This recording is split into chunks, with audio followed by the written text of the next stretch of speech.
Harut और Marut कौन थे? बाबुल का कुआं कहाँ है?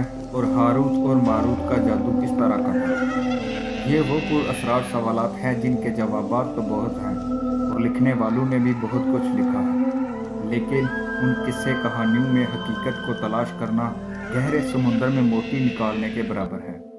हारूत और मारूत के मतलब बुनियादी तौर पर दो तरह की रवायात मिलती हैं।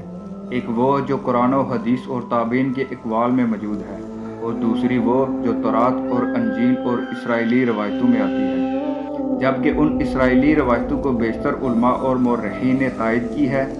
इस वीडियो में हम दोनों तरह की रवायतों और वाक़यात को मुकम्मल पेश करेंगे। रवायतों के मुताबिक हज़रत अदरीस अलैहिस्सलाम के ज़माने में एक मरतबा आसमान और ज़मीन के दरमियान से पर्दों को हटा दिया गया। फरिश्तों ने ज़मीन पर आबाद इंसानों को देखकर तअज्जुब किया और बोले, या रब्बुल आलमीन, हम तो गुनाह के करीब भी नहीं जाते, जबकि बनी आदम गुनाहों में इतने मुब्तला हैं कि अगर हम उनकी जगह होते तो कभी तेरी नाफरमानी ना करते। अल्लाह ने इरशाद फरमाया, इंसान को गुस्सा और शहवत दी गई है, अगर ये चीज़ें तुम्हें दे दी जाएं तो तुम भी इसी तरह गुनाह में मुलव्वस हो जाओगे। लेकिन फरिश्तों ने कहा, हम ऐसा हरगिज़ ना करेंगे। लिहाजा अल्लाह के हुक्म से फरिश्तों ने अपनी जमात से दो बेहतरीन और अतात गुजार फरिश्तों को चुन लिया, जिनका नाम हारूत और मारूत था। अल्लाह ने उन दो फरिश्तों को इंसानी फितरत और शहवत देकर दुनिया में भेज दिया। वो शहर बाबुल में दो खूबसूरत इंसान बनकर आए और काजी के काम पर मुकर्रर हो गए। यहाँ वो लोगों के दरमियान फैसले किया करते थे। एक दिन उनके पास एक औरत अपना मुकदमा लेकर आई और कहा कि उसका शोहर उसे बहुत परेशान करता है। हारूत और मारूत ने जब उस औरत को देखा तो वो उसकी खूबसूरती और हुस्न से मरगूब हो गए और उस पर आशिक हो गए। उन्होंने उस औरत से जना की ख्वाहिश की तो औरत ने उनसे कहा, तुम्हारी ये ख्वाहिश मैं तभी पूरी करूंगी जब तुम बुत की पूजा करोगे, शराब पियोगे या मेरे हामद को कत्ल करोगे। हारूत और मारूत ने शराब नोशी को छोटा गुनाह समझकर पी लिया और नशे की मस्ती में दो और कबीरा गुनाह कर बैठे। इस औरत ने उनसे आसमान पर चढ़ने का अमल भी सीख लिया, जिसके जरिए वो आसमान पर जाते थे। जब औरत इस अमल के जरिए आसमान पर गई तो अल्लाह के हुक्म से उसे सितारे की शक्ल में मुसा कर दिया गया। क्योंकि उस औरत का नाम जोरा था, इसीलिए वो सेहरा जोरा कहलाया, जिसे आज वीनस कहते हैं। इस गुनाह की वजह से हारूत और मारूत वो इसमें आज़म भी भूल गए, जिसे पढ़कर वो आसमान पर जाते थे, और बतौर सज़ा उन्हें बाबुल के एक कुएं में उल्टा लटका दिया गया, जहां वो ता क़यामत यूं ही कैद रहेंगे।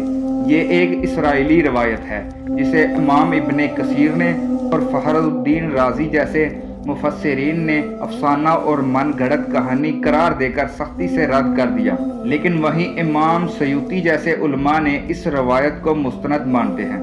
हारूत और मारूत और चाहे बाबुल के सिलसिले में एक और रवायात कसरत से बयान की जाती है, जिसके मुताबिक एक ज़माना ऐसा था जब शहर बाबुल रूए ज़मीन पर तहज़ीब व तमद्दन का मरकज़ था। यहाँ के लोग बातिल हुदा की पुरस्तिश किया करते थे। ये लोग अपनी किस्मत उनसे वाबस्ता समझते थे, इसलिए इल्म नजूम और इल्म फल्कियात में बड़े माहिर थे।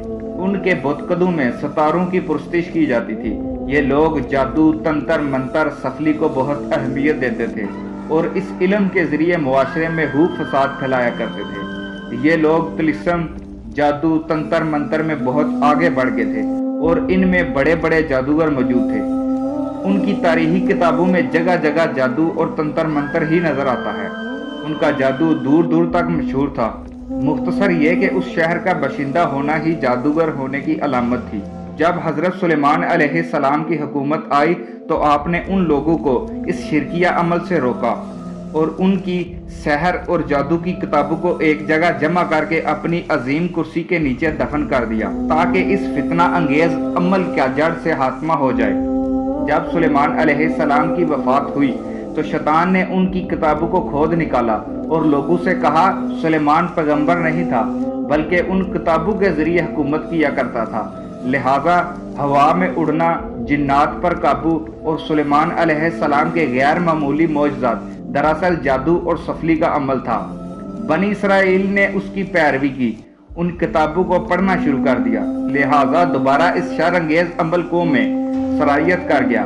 اللہ نے سلیمان علیہ السلام پر لگائے گئے الزام اور تہمت کی نفی کرتے ہوئے سورۃ بقرہ میں فرمایا، انہوں نے اس چیز کی پیروی کی جو شیطان سلیمان کی بادشاہت کے وقت پڑھتے تھے، اور سلیمان نے کفر نہیں کیا تھا لیکن شیطانوں نے ہی کفر کیا۔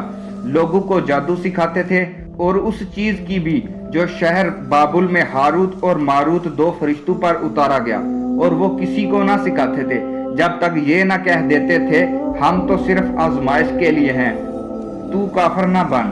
لہٰذا جب سحر کا علم بابل میں عام ہو گیا اور لوگوں کی تکلیف اور پریشانی کا باعث بن گیا، تو اللہ نے دو فرشتوں کو انسانی صورت میں مامور کیا کہ وہ جادو کے عوامل اور اسے باطل کرنے کا طریقہ لوگوں کو سکھائیں تاکہ وہ جادوگر کے فساد اور شر سے محفوظ رہ سکیں۔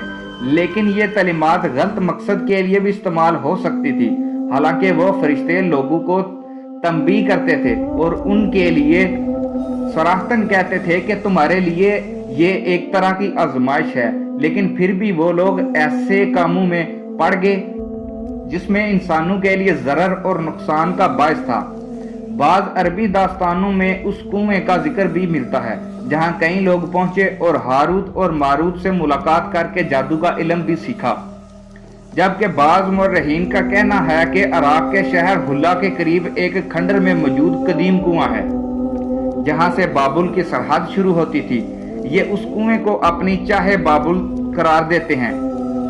بہرحال اس واقعہ سے یہ سبق ملتا ہے کہ سفلی اور جادو ایک شرکیہ عمل ہے، مگر یہ بھی کہ اس کا استعمال فساد اور شر پسندی کے خاتمے کے لیے کیا جائے۔